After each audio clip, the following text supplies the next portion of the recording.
ठीक है, देखो ह्यूमन एंडोक्राइन सिस्टम की बात करनी है। मीन्स आपका जो एंडोक्राइन सिस्टम है कौन कौन से ग्लैंड से मिलकर बना हुआ है और वो ग्लैंड्स का नेचर कैसा है। एंडोक्राइन ग्लैंड्स को भी हम दो कैटेगरी में क्लासिफाई करेंगे, एक ऑर्गेनाइज, दूसरा नॉन ऑर्गेनाइज्ड एंडोक्राइन ग्लैंड। ठीक है, endocrine glands and hormone producing diffused tissue cell located different part of the body constitute the endocrine system। endocrine system आपका बना है क्या क्या क्या स्ट्रक्चर से वो देखो। एक तो एंडोक्राइन ग्लैंड है, प्लस इसके बाद इनके साथ जो ये जो सिक्रीट करते हैं हॉर्मोन्स हैं, प्लस टिश्यूज हैं। इतने कंपोनेंट से आपका एंडोक्राइन सिस्टम बना हुआ है, क्योंकि इनका सिक्रीशन है, ये जो सिक्रीशन है वो इम्पैक्ट किसको करता है, टिश्यूज को, या फिर यहाँ पे आप दूसरा टर्म भी लिख लो सेल्स को। इन्हीं के जो आपके सेलुलर मेटाबॉलिज्म है उनको ये कंट्रोल कर रहा होता है। कुछ यहाँ पे कुछ क्या लगभग सारी ग्लैंड्स यहाँ पे लिखी हुई है आपकी ह्यूमन एंडोक्राइन सिस्टम का। Pituitary, pineal body, thyroid, adrenal, pancreas, parathyroid, thymus and gonads. Gonads में आपके एक गोनेट्स कॉमन टर्म है जो हम यूज करेंगे दोनों ग्लैंड के लिए, testis in the case of male and ovary in the case of female. अगर आपको दोनों के लिए कोई स्टेटमेंट बोलना है तो आप गोनेट्स लिखोगे, और स्पेसिफिकली अगर टेस्टिस के लिए या फिर ओवरी के लिए तो आप टेस्टिस या फिर ओवरी लिखोगे। ठीक है, ये हमारे ऑर्गेनाइज्ड एंडोक्राइन बॉडीज हैं in our body. In addition ये हमारे मेन एंडोक्राइन ग्लैंड्स हैं और ये ऑर्गेनाइज्ड एंडोक्राइन ग्लैंड है। इनको हम क्या बोलते हैं, organised endocrine gland. Organised endocrine gland का मतलब ये है जब हार्मोन प्रोड्यूसिंग सेल्स जो है वो क्लस्टर में प्रेजेंट हो।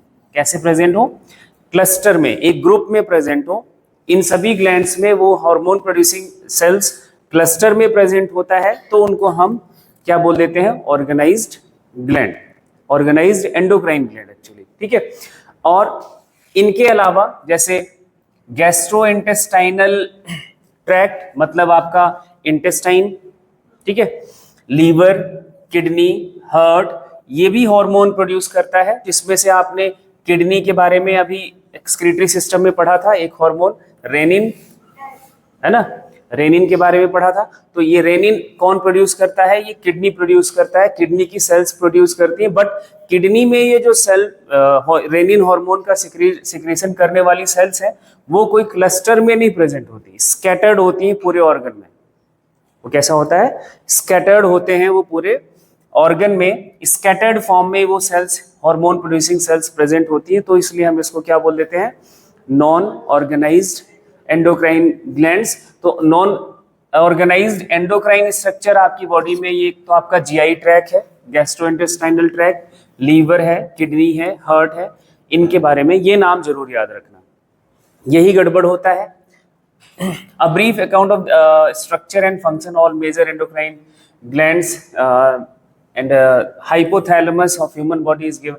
अब आपको नीचे इन्हीं सब के बारे में एक ज़्यादा बहुत डिटेल तो नहीं है, बट हाँ आपको ब्रीफ इंट्रोडक्शन मिलेगा कि इनका सिक्रीशन क्या है, इनका स्ट्रक्चर क्या है और उनका रोल क्या है, उनका फंक्शन क्या है, जो हाइपोथैलेमस के अंदर सारे स्ट्रक्चर्स काम कर रहे होते हैं। तो नॉन ऑर्गेनाइज्ड एंडोक्राइन स्ट्रक्चर्स के बारे में जो का एग्जांपल है ये जरूर याद रखना, ये आपके लिए इंपॉर्टेंट है। दोनों का मतलब, एक जो क्लस्टर में है, जो स्कैटर्ड है, वो नॉन ऑर्गेनाइज्ड है। और इनके नाम यहाँ पे सारे आपके ऑर्गेनाइज्ड ग्लैंड के नाम लिखे हुए हैं, thyroid, pituitary, pancreas, adrenal, gonads and parathyroid. में जा रहे हो मैकेनिज्म ऑफ हार्मोन एक्शन, ये आपके लिए बहुत ही इंपॉर्टेंट है। जो ये नहीं समझा वो समझ लो कि आगे आप जितने भी ग्लैंड पढ़ोगे, अभी हम ग्लैंड पे नहीं जा रहे हैं, अभी हम पहले हार्मोन्स का काम करने का तरीका देखेंगे कि मैकेनिज्म क्या है, कैसे ये वर्क करता है, कैसे सेल्स को ये इम्पैक्ट करता है, वो पहले देखेंगे। फिर उसके बाद इनके एक एक स्पेसिफिक ग्लैंड है, उनका हार्मोन, और ये तब बोला जाएगा सिर्फ वहाँ पे जब ग्लैंड पढ़ेंगे कि ये ग्लैंड ये हार्मोन सिक्रीट करता है, इस हार्मोन का फंक्शन ये रोल ये है। तो उसके लिए पहले आपको मैकेनिज्म पढ़ना पड़ेगा ओवरऑल कि हार्मोन्स इसी तरह से काम करता है। तो आपको इस बात को बहुत ध्यान से समझना है कि हॉर्मोन्स का मैकेनिज्म क्या है, कैसे काम करता है। देखो, हॉर्मोन्स को हम इनके सॉल्युबिलिटी के बेसिस पर दो कैटेगरी में क्लासिफाई करते हैं। एक तो हमारा वाटर सॉल्युबल है, दूसरा फैट सॉल्युबल है, लिपिड सॉल्युबल है ना। मतलब ये जो वाटर सॉल्युबल है तो वो कैसा कहा जाएगा, हाइड्रो, बोलो भाई, फिलिक हार्मोन है। ये तो आप ये वर्ड सबको समझ रहता है, ये बहुत पहले से ही पढ़ते चले आए हो। और जो लिपिड सॉल्युबल हार्मोन है उसको हम बोलेंगे क्या, हाइड्रोफोबिक हार्मोन है। मतलब ये इसको पानी से फोबिया है, डर है या नफरत है। तो इन दोनों टर्म्स के बारे में आपको दिमाग में रखना है। अब देखो, हार्मोन्स जो हमारा प्रोड्यूस करता है इफेक्ट, वो अपने टारगेट टिश्यू पर प्रोड्यूस करता है। टारगेट जिसे हम साइट ऑफ एक्शन के नाम से भी बोला था, किसी एक स्पेसिफिक टिश्यू या फिर स्पेसिफिक सेल को ही इंपैक्ट करता है। वो कैसे इंपैक्ट करता है, specific by the binding to specific protein. एक स्पेसिफिक प्रोटीन से बाइंड करता है जिसे हम बोलते हैं हार्मोन रिसेप्टर्स। क्या बोलते हैं, हार्मोन रिसेप्टर्स।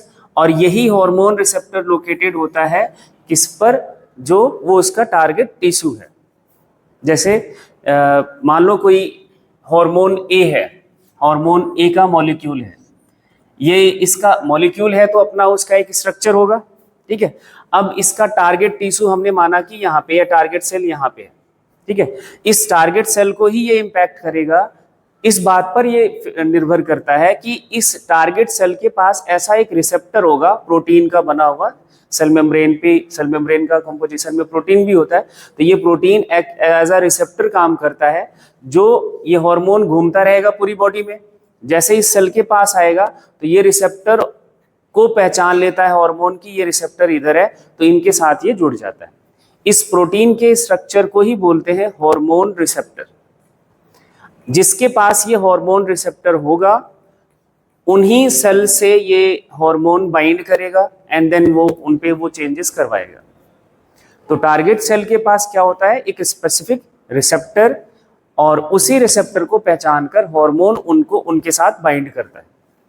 जैसे मैं आपको एक प्रैक्टिकल एग्जांपल दूं तो आप अपनों को कैसे पहचानते हो कि उनका एक आइडेंटिटी ऑफ फेस ऑफ, वो उनका फेस का एक आइडेंटिटी होता है कि भाई हमारा जो हमारे मामा जी हैं तो मामा जी का एक अपना एक स्पेसिफिक उनकी आइडेंटिटी है फेस की। तो वो हम ऐसे किसी को नहीं कह सकते। जब वो हमें फेस हमारे सामने आता है तो हम कहते हैं कि हाँ ये इंडिविजुअल ये है ना। तो हमारे दिमाग को भी ये बात फिट कराया गया कि ये फेस आपका कोई रिलेटिव है या जो भी है वो आप पहचानते हो। तो सेम इस हार्मोन ए के लिए भी यही बात है कि वो अपने को पहचाने। अपने को कैसे पहचानेगा, रिसेप्टर की मदद से। और रिसेप्टर हर सेल के पास वो रिसेप्टर नहीं होता, जिस सेल के पास होगा उसी के साथ बाइंड करेगा। Hormone receptors present on the cell membrane of the target cell called membrane bound receptors। Target cell पर ये प्लाज्मा, टारगेट सेल के सेल मेम्ब्रेन पर वो रिसेप्टर्स प्रेजेंट होते हैं, जिसके लिए वर्ड क्या लिखा, membrane bound receptors. And the receptor present inside the target cell. इस टारगेट सेल के अंदर भी रिसेप्टर्स प्रेजेंट होते हैं जो बाद में फर्दर चेंजेस के लिए जरूरी होते हैं। इंट्रासेलुलर रिसेप्टर्स उनको बोलते हैं। और फिर सेल के अंदर जो चेंजेस कराने होते हैं, जो मेटाबॉलिज्म को चेंज कराना होता है, उनको वो चेंज कराते हैं। Mostly nuclear receptors present in the nucleus. कुछ रिसेप्टर्स न्यूक्लियस के पास भी होते हैं और वो न्यूक्लियर मेम्ब्रेन के पास लगे होते हैं। Binding of hormone its receptor lead to the formation of hormone receptor complex. जैसे यहाँ हार्मोन आपका इस रिसेप्टर से बाइंड करता है तो बनाएगा क्या, हार्मोन रिसेप्टर कॉम्प्लेक्स। एंड इनके जो इंट्रासेलुलर रिसेप्टर्स हैं, जैसे मान लिया कि ये इंट्रासेलुलर रिसेप्टर है तो इनमें चेंजेस होगा। फिर वो अगर कोई न्यूक्लियर रिसेप्टर है तो उनमें चेंजेस होगा एंड देन इसका मेटाबॉलिज्म चेंज हो जाएगा इस सेल का, जिसे हम टारगेट सेल या रिसेप्टर सेल कह रहे हैं। अब एक इसका यहाँ पिक्चर देखो, फिर आपको आइडिया लगेगा। ये वाला एनसीईआरटी का पिक्चर है ये आपका, और एग्जाम्पल बढ़िया वाला है। ये एग्जाम्पल है आपका ओवेरियन ग्रोथ का। फीमेल्स में ओवरी का ग्रोथ कैसे होता है वो आपको यहाँ पे दिखाया गया है। देखो, ये एक हार्मोन है FSH, एफएसएच का आप देखो, जो कुछ कुछ हार्मोन के ना शॉर्ट फॉर्म आपने बहुत सारे देख लिए, कुछ के अब इनके फुल फॉर्म याद करना शुरू करो। अभी अभी से याद करोगे तो बात बनेगी। इनको हम, एफएसएच का पूरा नाम क्या होता है? हाँ, फॉलिकल स्टिमुलेटिंग हार्मोन। अब ये फॉलिकल क्या होता है? जो एग फॉर्मेशन होता है उसका, वो जिस स्ट्रक्चर में बनता है उसको बोलते हैं मैच्योर स्ट्रक्चर को, या फिर अभी वर्ड याद रख लो, ओवेरियन फॉलिकल। क्या बोलते हैं? Ovarian follicle. ओवरी में ही एग बनता है, तो जो ओवरी में एग बनता है जिस स्ट्रक्चर में बनता है उसको बोला जाता है ओवेरियन फॉलिकल। तो वो ओवेरियन फॉलिकल का एक पूरा डेवलपमेंटल स्टेजेस आते हैं, वो डेवलप होके फिर एग रिलीज करता है। तो ये हार्मोन उन्हीं फॉलिकल का डेवलपमेंट कराता है, स्टिमुलेट करता है, वो डेवलपमेंट शुरू कराता है या डेवलपमेंट को आगे बढ़ाता है। तो ओवरियन सेल्स के पास ये हमारा एक रिसेप्टर लगा हुआ होता है, ये इनका ओवेरियन सेल मेम्ब्रेन है। ओवरी की जो सेल्स हैं उनके पास, ओवरी क्या है? एक ऑर्गन है, तो किससे बना है? सेल से, टिश्यू से, है ना। उनके सेल्स के पास ये रिसेप्टर लगा है जिसे हम बोलेंगे क्या? Hormone receptor. और ये हार्मोन जो कि एफएसएच है वो इन रिसेप्टर्स को पहचानता है, इन रिसेप्टर से वो बाइंड करेगा। तो हार्मोन जैसे ही ब्लड के थ्रू यहाँ तक आएगा, ये हार्मोन इस रिसेप्टर से बाइंड करेगा एंड सेल के अंदर वो चेंजेस कराएगा। सेल के इनसाइड, ओवेरी के सेल्स के इनसाइड वो चेंजेस कराएगा, जिसे हम बोलेंगे response 1 and generation of second messenger, जैसे cyclic AMP and calcium ion है। अब ये सेल इंट्रासेलुलर चेंज कराने के बाद एक ये प्राइमरी मैसेंजर कहा जाएगा, हार्मोन क्या कहा जाएगा? प्राइमरी मैसेंजर कहा जाएगा। क्यों? क्योंकि सेल के अंदर जो मैसेजेस ट्रांसमिट या सेल के अंदर जो चेंजेस लाने हैं वो कौन लाएगा? हार्मोन। जब ये रिसेप्टर से बाइंड करा तो ये चेंजेस हो जाएंगे और ये कुछ कॉम्प्लेक्स या कुछ मॉलिक्यूल बनेंगे, जैसे साइक्लिक एएमपी या फिर कैल्शियम आयन, और ये आपका कुछ बायोकेमिकल रिस्पॉन्स देगा, मतलब बायोकेमिकल चेंजेस कराएगा। बहुत सारे कोई रिएक्शंस चलेंगी, यहाँ पे सारी रिएक्शंस के बारे में नहीं हम बोल सकते क्योंकि ये अलग टॉपिक है। तो उसका जो बायोकेमिकल चेंज होगा उस ओवरी की सेल्स में, उसका फिजियोलॉजिकल रिस्पॉन्स क्या आएगा? ओवेरियन ग्रोथ होगा। ओवरी में जो फॉलिकल का डेवलपमेंट है वो चलेगा, फॉलिकल बन जाएगा। तो फॉलिकल बनने के बाद यही ओवेरियन ग्रोथ के बाद ओवेरियन फॉलिकल एग रिलीज करता है। क्या रिलीज करेगा? एग रिलीज करेगा। तो हार्मोन अगर रिसेप्टर से नहीं बाइंड होता, अब इसका उल्टा सोच लेते हैं, हार्मोन अगर रिसेप्टर से नहीं बाइंड होता तो आपका ये रिस्पॉन्स 1 नहीं आएगा, मतलब ये आपका जो सेकेंडरी मैसेंजर जिसे बोलेंगे वो नहीं जनरेट होगा, तो कोई केमिकल चेंज नहीं होगा, एग नहीं बनेगा। हार्मोन्स आएगा तो रिस्पॉन्स 1 आएगा, ये एएमपी बनेगा, साइक्लिक एएमपी या कैल्शियम आयन बनेगा और बायोकेमिकल चेंजेस होंगे तो एग बनेगा। तो हार्मोन्स का रोल समझ आ रहा है कि कैसे काम करता है, ठीक है। एक मैकेनिज्म तो ये है। ये जो मैकेनिज्म है, ये ऐसे हार्मोन इस मैकेनिज्म को फॉलो करते हैं जो वाटर सॉल्युबल होते हैं। कैसे? जो वाटर सॉल्युबल होते हैं। अब देखो इधर, यहां पे नेक्स्ट स्टेटमेंट देख लो, each receptor is specific to one hormone. ये स्टेट जो वर्ड लिखा है ये बहुत इंपॉर्टेंट है, कंफ्यूजन यहीं पे क्रिएट होता है। हर रिसेप्टर एक हार्मोन के लिए स्पेसिफिक होता है, ऐसा नहीं कि उस रिसेप्टर से कोई और दूसरा हार्मोन आके बाइंड कर सकता है, नहीं कर सकता। हर रिसेप्टर एक ही हार्मोन के लिए क्या करेगा?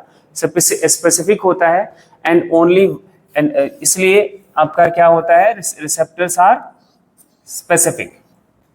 रिसेप्टर्स को हम इसलिए क्या बोलेंगे? स्पेसिफिक होते हैं। अगर यही रिसेप्टर्स क्या हो जाए, धोखेबाज निकल जाए, से आप समझ सकते हो धोखेबाज का मतलब क्या होता है। धोखेबाज का मतलब क्या होता है? जो एक का ना हो, जो एक का ना हो, है ना। तो ये अगर धोखेबाज निकल जाए तो आपकी बॉडी में कितना गड़बड़ चलेगा आप समझ सकते हो, ठीक है। तो ये स्पेसिफिक होता है। Hormone receptor complex formation lead to the certain biochemical changes in the target tissue and target tissue metabolism चलता है and hence physiological functions are regulated by hormones. आपने अभी यहाँ नीचे अपन ने यही बात की, हार्मोन नहीं आता है, रिसेप्टर से नहीं बाइंड करता है, तो वो बायोकेमिकल चेंजेस नहीं होंगे, और बायोकेमिकल चेंजेस नहीं तो रिस्पॉन्स नहीं आएगा, है ना।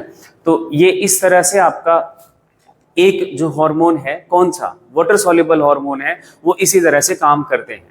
ये क्या करते हैं, hormones interact with membrane bound receptor, normally do not enter into the target cell, ये ध्यान रखना है। वाटर सॉल्युबल हार्मोन्स सेल के अंदर एंटर नहीं करते हैं, ये अपने उस सेल के रिसेप्टर से क्या कर जाता है, बाइंड कर लेता है। बाइंड करने के बाद ये क्या कर देता है, जनरेट कर देता है सेकेंडरी मैसेंजर। क्या जनरेट कर देता है, secondary messenger, and these are the secondary messenger, cyclic GMP, cyclic AMP, IP3, calcium ion, है ना, ग्वानिन मोनोफॉस्फेट, एडेनिन मोनोफॉस्फेट्स इनको हम बोलते हैं। कैल्शियम आयन आपको पता ही चल रहा है, ये IP क्या है, इनऑर्गेनिक फॉस्फेट है ना। तो ये सारे आपके सेकेंडरी मैसेंजर कहे जाते हैं। अब आपसे इस पे सवाल बहुत मिलेगा कि इनमें से पहचानो कौन सा सेकेंडरी मैसेंजर है या फिर नहीं है। तो ये जितने भी cyclic GMP, AMP, IP3, calcium ion, ये सारे के सारे ना याद कर लेना, ये आपके सेकेंडरी मैसेंजर हैं, ठीक है, ये बात याद रखना है। एंड जो टर्न करेगा सेलुलर, रेगुलेट करेगा metabolism of the cell, and जब सेल का मेटाबॉलिज्म रेगुलेट हो जाएगा या कुछ मेटाबॉलिज्म चलेगा तो फिजियोलॉजिकल रिस्पॉन्स तो आना ही आना है। तो इस तरह का आपको ध्यान रखना है। इसमें बातें जो आपको ध्यान रखनी है वाटर सॉल्युबल हार्मोन के लिए, कि हार्मोन कभी भी सेल में एंटर नहीं करेगा, सबसे प्राइमरी बात। दूसरी बात, यहाँ पे सेकेंडरी मैसेंजर्स इन्वॉल्व होते हैं।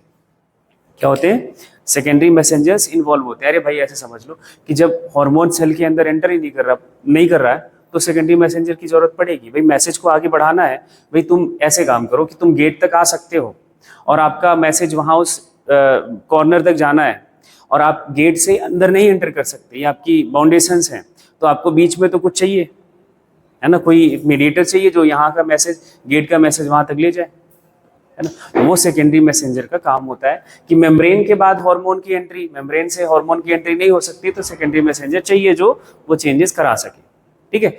अब देखो लिपिड सॉल्युबल हार्मोन कैसे वो काम करते हैं, ये आपका 12th में भी काम आएगा, ये मैकेनिज्म एज इट इज आपको वहां जरूरत पड़ेगी। लिपिड सॉल्युबल हार्मोन क्या करता है, देखो हार्मोन इंटरेक्ट करता है इंट्रासेलुलर रिसेप्टर से, किससे, इंट्रासेलुलर रिसेप्टर, वर्ड ध्यान से सुनना, इंट्रासेलुलर रिसेप्टर मतलब cell receptors are present inside the target cell, ये आउटसाइड द सेल नहीं होता, सेल के अंदर होता है।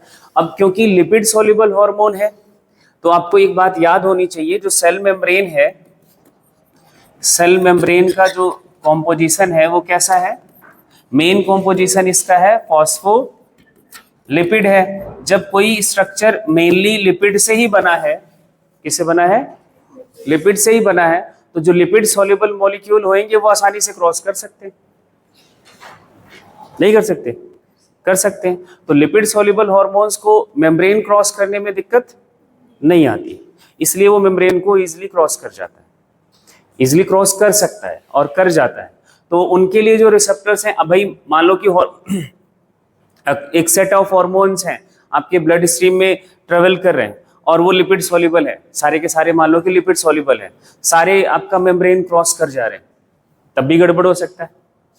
भाई सेल के अंदर कोई भी हार्मोन एंटर कर जाए और वो चेंज करवा दे, तब भी गड़बड़ है। तब उसके उस प्रॉब्लम से बचाने के लिए क्या होता है कि सेल के अंदर रिसेप्टर्स होते हैं। अब सेल के अंदर रिसेप्टर्स हैं, कोई भी एंटर कर रहा है तो रिसेप्टर तो पहचानेगा ना कि हमारे वाला कौन है, तो वो भी एक्यूरेसी भी मेंटेन करी जाती है, बट वो रिसेप्टर्स मेंटेन करते हैं जो कि सेल के अंदर प्रेजेंट होते हैं, ठीक है। तो यहाँ पे रिसेप्टर्स कैसे हैं, इनसाइड द सेल हैं। इनके हार्मोन्स हमारे मेनली स्टेरॉइड्स होते हैं, आपका आइडोथायरोनिन है, मोस्टली रेगुलेट जीन एक्सप्रेशन, ये आपके लिए थोड़ा सा बिल्कुल नया टर्म है, या क्रोमोसोम, ये आपका जो इनका मैकेनिज्म कंट्रोल करने का या जो टारगेट सेल को कंट्रोल करने का तरीका होता है वो क्या होता है कि ये सेल है, हार्मोन आपका इस मेम्ब्रेन को क्रॉस कर सकता है, यहाँ पहुंच गया, सेल के पास अपना एक न्यूक्लियस होता है ना, न्यूक्लियस के पास अपना डीएनए एंड ये सब कुछ आपने कभी ना कभी पढ़ा ही होगा। तो अब ये क्या करता है, इस हार्मोन की मदद से ये जीन के लेवल पे कंट्रोल करता है। जीन ही प्रोटीन बनाता है। हर जीन आपका जो भी प्रोटीन बनता है, जो भी एंजाइम बनता है, वो कोई जीन कोड करता है, कोई डीएनए का फ्रेगमेंट कोड करता है। तो मोस्ट ये जो इंट्रासेलुलर हार्मोन्स है वो आपके जीन एक्सप्रेशन को कंट्रोल करता है। जीन एक्सप्रेस होगा कि नहीं होगा, एक्सप्रेस होने का मतलब है कि प्रोटीन बनाएगा या फिर नहीं बनाएगा, वो इस लेवल पे जाके कंट्रोल करते हैं। ठीक है, तो इनका काम करने का तरीका ये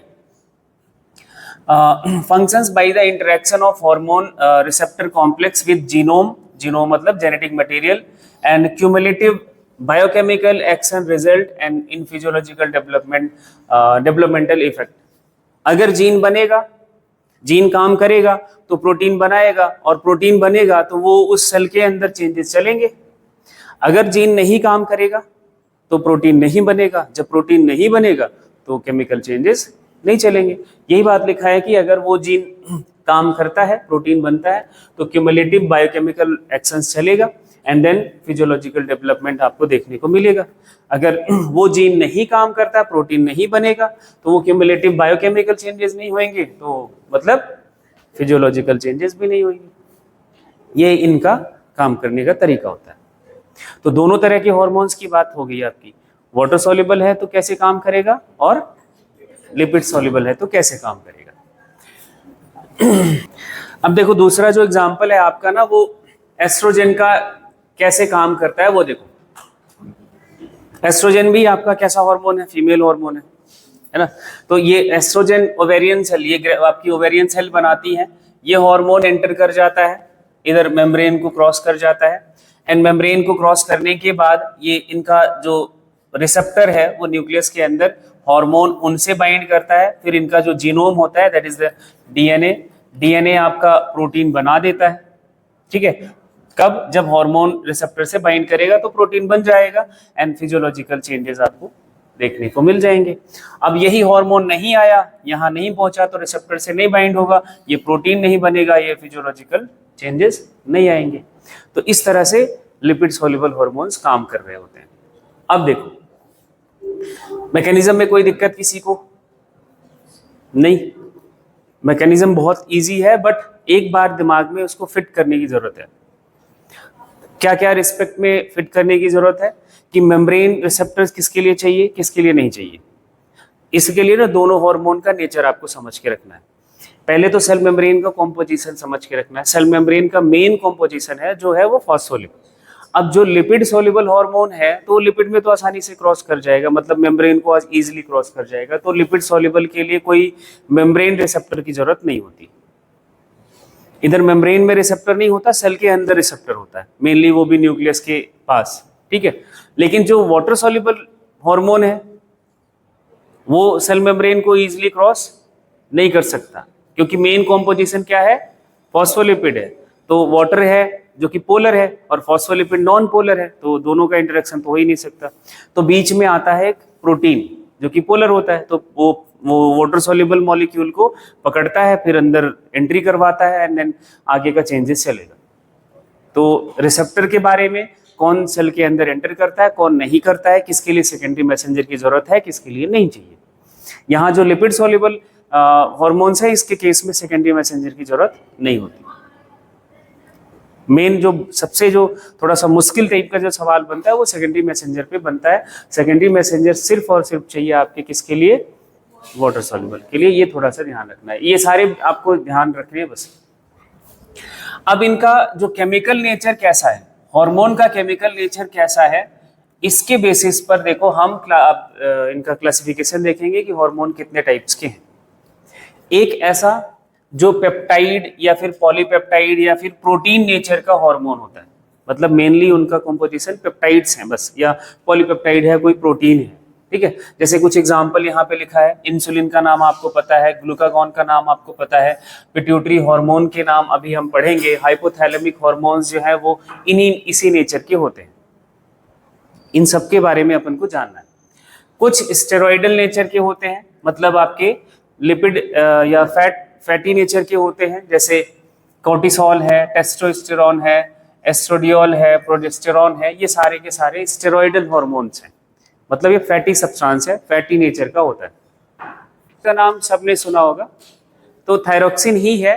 आइडोथायरोनिन्स ये थायराइड हार्मोन के नाम है।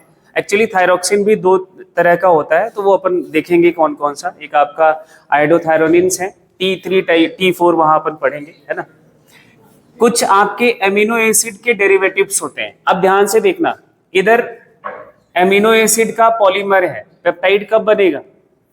जब पेप्टाइड बॉन्ड हो जाएगा, मतलब एक से ज्यादा एमिनो एसिड जुड़ जाएगा। Amino acid 1, amino acid 2, amino acid 3, ये अब आपका एक पेप्टाइड चेन कहा जा सकता है। या फिर ऐसे कई पेप्टाइड चेन बन जाए तो पॉलीपेप्टाइड चेन कहा जाएगा, या फिर वो 3D में आ जाए तो प्रोटीन कहा जाएगा। ठीक है, पेप्टाइड चेन आपका 1D में या 2D में होता है, फिर उसके बाद वो जब भी क्या हो जाए 3 डायमेंशनल स्ट्रक्चर में कन्वर्ट हो जाता है तो प्रोटीन हम बोल देते हैं। अभी सिर्फ कोई एमिनो एसिड, ये अकेला एक एमिनो एसिड का डेरिवेटिव हो, इसके मींस ऐसा as it is amino acid ही नहीं एज अ हार्मोन काम करता, उसमें कुछ केमिकल या मॉलिक्यूलर स्ट्रक्चर चेंजेस करके वो एज अ हार्मोन काम करता है। वो अभी हम देखेंगे। जैसे आपका नाम एपिनेफ्रिन, ये एमिनो एसिड डेरिवेटिव है। इनके स्ट्रक्चर्स तो नहीं पढ़ने हैं, लेकिन इनकी जो क्लासिफिकेशन है, कौन सा किस नेचर का हार्मोन है, जैसे आपसे ऑप्शन देके पूछा जाएगा कि कौन सा इसमें से स्टेरॉइडल हार्मोन है, तो आपके स्टेरॉइडल हार्मोन्स में से इनमें से अगर कोई नाम है तो आपको वो सेलेक्ट करना है। या कोई कौन सा पेप्टाइडल है, पॉलीपेप्टाइडल या प्रोटीन नेचर का है, एमिनो एसिड डेरिवेटिव कौन सा है। तो ये इस तरह से सवाल बनेंगे और मिलेंगे बहुत सारे, तो ये ध्यान रखना है। तो अब हार्मोन की हो गई पूरी कहानी खत्म। मैकेनिज्म की क्या उनका क्लासिफिकेशन है केमिकल नेचर पर, केमिकल नेचर के बेसिस पर। अब हम पहले हार्मोन की पहले ग्लैंड की बात करने जा रहे हैं। ये दोनों आपके जो मैकेनिज्म है ना, इधर एनसीईआरटी के पिक्चर हैं, इन दोनों पिक्चर्स को ध्यान से एक बार देख लेना और बनाना भी है, एज मैं वो भी भेजूंगा तो आप कर लेना वो काम। अब पहला ग्लैंड का नाम देखो, हाइपोथैलेमस। हाइपोथैलेमस किसका पार्ट है? ये ब्रेन का ही स्ट्रक्चर अपन ने पढ़ा था, जो कि आपका फोर ब्रेन का पार्ट है ना। तो इनके पास कुछ न्यूरोसेक्रेटरी सेल्स है। ध्यान से सुनना, न्यूरोसेक्रेटरी सेल्स है तो न्यूरॉन, क्या है? न्यूरॉन मतलब नर्व सेल्स हैं, but they can secrete something like hormone. क्या है वो? हार्मोन सिक्रीट करता है। अब हमारे दिमाग में ये आएगा कि भाई एंडोक्राइन सिस्टम है तो वहां हार्मोनल या कोई और सेल की हम बात करेंगे, तो नहीं, हाइपोथैलेमस के केस में ऐसा नहीं है।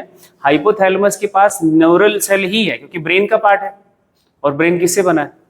नर्वस टिश्यू से। तो उनके ही सेल हार्मोन का सिक्रीशन करते हैं। तो मतलब neurosecretory cells are the neurons are the nervous cells are the endocrine gland की तरह वो काम करता है। देखो, बेसल पार्ट है डायनसेफेलॉन का, जो कि फोर ब्रेन है and regulates a wide spectrum of body functions. ये इनके केस में हमने पढ़ लिया था कि क्या क्या इनका रोल है। It contains several groups of neurosecretory cells. ये वर्ड बहुत ध्यान से समझना, ये कुछ न्यूरोसेक्रेटरी सेल्स के साथ होता है, जिसे हम नाम क्या देंगे? न्यूक्लियाई। एंड ये प्रोड्यूस करेगा क्या? हॉर्मोन्स। एंड ये हॉर्मोन्स रेगुलेट करता है। इन हॉर्मोन्स का फंक्शन देखो, regulates the synthesis and secretion of pituitary hormone. मतलब ये कंट्रोल करता है किसको? पिट्यूटरी ग्लैंड को। पिट्यूटरी ग्लैंड में कोई हार्मोन बनेगा, उसका सिक्रीशन होगा कि नहीं होगा, वो किसके हाथ में है? हाइपोथैलेमस के हाथ में है। However the hormones produced by hypothalamus, ये दो टाइप के होते हैं। दो से इनका टाइप्स आपको ज्यादा नहीं है, सिर्फ दो टाइप के याद रखने हैं। एक रिलीजिंग हार्मोन है, दूसरा इनहिबिटिंग हार्मोन है। क्योंकि जैसा वर्ड से ही पता चल रहा है, रिलीजिंग जो क्या कराएगा? पिट्यूटरी ग्लैंड में synthesis and secretion of hormone को स्टिमुलेट कर देगा, बढ़ा देगा। और जो दूसरा नाम है इनहिबिटिंग, ये क्या करेगा? Secretion and synthesis of the pituitary hormone is reduce या स्टॉप, रिड्यूस करेगा, एक्चुअली इनहिबिट करता है पिट्यूटरी हार्मोन्स का सिक्रीशन को। ये स्टिमुलेट करता है सिक्रीशन ऑफ पिट्यूटरी हॉर्मोन्स का। तो दोनों का फंक्शन याद रहना चाहिए, ठीक है। ये एक्चुअली अभी जो कॉमन वर्ड समझा है, releasing hormone and inhibiting hormones, ये भी कई टाइप्स, रिलीजिंग हार्मोन भी कई टाइप्स के होते हैं, और वो अपन आगे हम देखेंगे, ठीक है। चलो जैसे एग्जांपल देखो, एक एग्जांपल आपका ये बढ़िया वाला एग्जांपल है और इसको आपको समझना है। ये हाइपोथैलेमस जो आपके किसको कंट्रोल करेगा, पिट्यूटरी के सिक्रीशन को। पिट्यूटरी का सिक्रीशन दो तरह से कंट्रोल होता है। अभी यहाँ पे आपने एक पढ़ा था पोर्टल सिस्टम, आपको मैंने बताया था क्या, एक रीनल पोर्टल सिस्टम है ना, और दूसरा हिपैटिक पोर्टल सिस्टम, एक तीसरा भी था हाइपोफेजियल पोर्टल सिस्टम, ठीक है। अब वो हाइपोफेजियल पोर्टल सिस्टम हम यहां पढ़ेंगे, यहां पे जरूरत है, ठीक है। पिट्यूटरी का कंट्रोल दो तरह से होता है, पिट्यूटरी का कंट्रोल दो तरह से करता है ये कौन, हाइपोथैलेमस। एक तो डायरेक्ट कंट्रोल है, यहाँ हाइपोथैलेमस के न्यूरॉन अपना हार्मोन डायरेक्ट इधर पिट्यूटरी के तक पहुंचाते हैं, एक उनके न्यूरॉन के जो न्यूरोसेक्रेटरी सेल्स हैं उसकी मदद से। दूसरा कंट्रोल है, दूसरा जो हाइपोथैलेमिक हार्मोन है वो पिट्यूटरी तक पहुंचता है इस हाइपोफेजियल पोर्टल सिस्टम के थ्रू। ये हाइपोफेजियल पोर्टल सिस्टम है। एक कोई ये आर्टरी जो हाइपोथैलेमस को ब्लड सप्लाई करती है, ठीक है, and it divides into capillary. किसमें डिवाइड हो जाती है, कैपिलरी, और कैपिलरी से वो आपको पता है परमिएबल है तो ब्लड वेसल, वो ब्लड का कंपोनेंट बाहर आएगा। And neurosecretory cells of hypothalamus ये सिक्रीट करेगा हार्मोन्स एंड हार्मोन्स ब्लड के थ्रू, इधर इस कैपिलरी के ब्लड के थ्रू। ये वेन्स कहा जाएगा, पोर्टल वेन एक्चुअली कहा जाएगा, हाइपोथैलेमिक पोर्टल वेन कहा जाएगा। ये पोर्टल वेन आती है पिट्यूटरी के तक, and this when again divide into capillary. यही था पोर्टल सिस्टम का मतलब, कि कोई artery capillary, capillary rejoin when, and when again divide into capillary, तब हम उसको पोर्टल सिस्टम बोलते हैं। तो यहाँ पे भी वही हो रहा है, आर्टरी, ये कैपिलरी, ये फिर से when, when again divide into capillary, and this form when.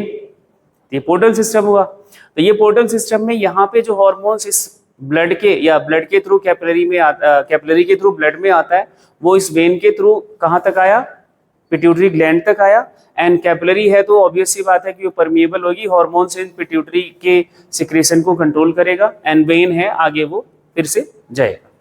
And this portal system is known as hypophyseal portal system. ये जो आपके ब्रेन में देखने को मिलता है, ठीक है।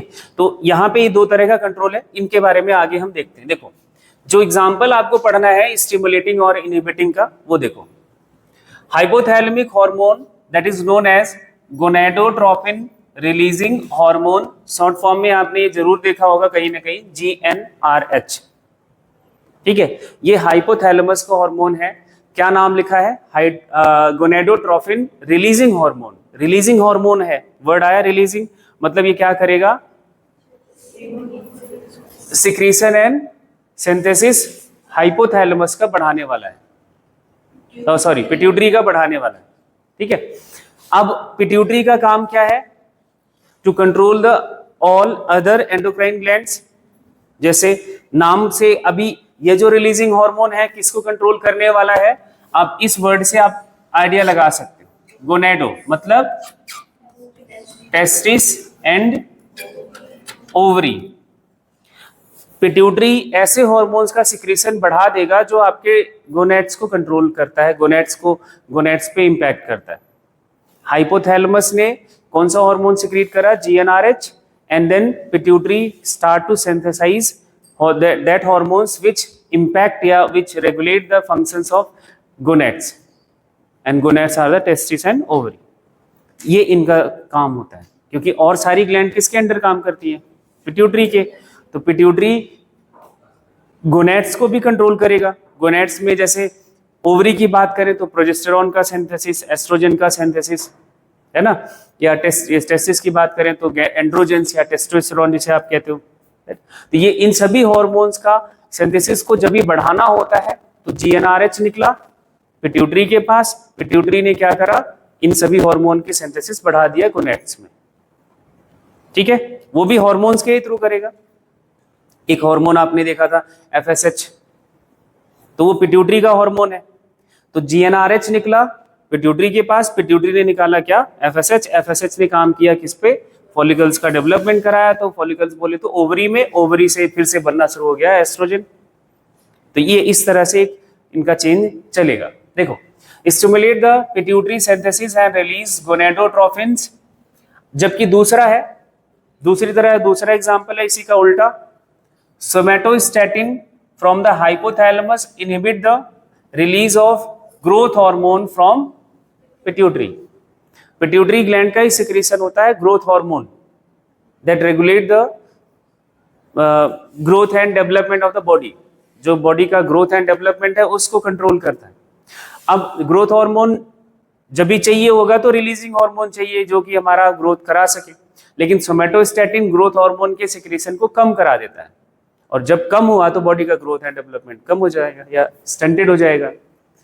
These hormone originating in the hypothalamic neurons pass through the axon and release from their nerve ending। बनता ये हार्मोन कहाँ पे है, हाइपोथैलेमिक न्यूरॉन्स के थ्रू में ही बनता है। यहाँ पे देखो इस पिक्चर में आपको हाइपोथैलेमिक न्यूरॉन ही दिखाए गए हैं। ये दोनों हाइपोथैलेमिक न्यूरॉन्स हैं।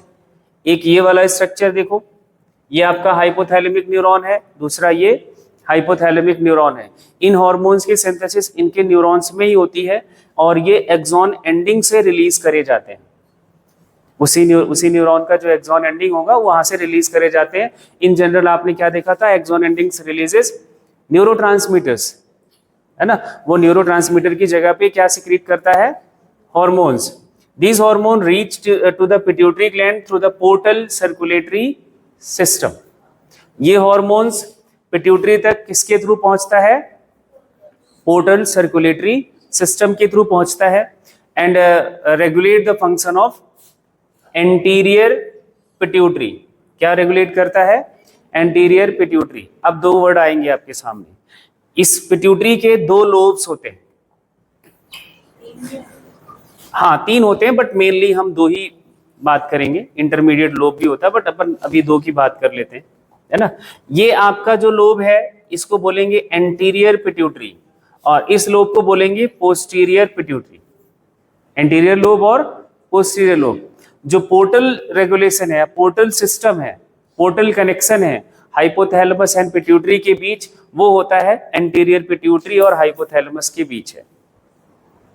ध्यान से सुनना, portal connection between hypothalamus and pituitary, so that is that present in between the hypothalamus and anterior pituitary only।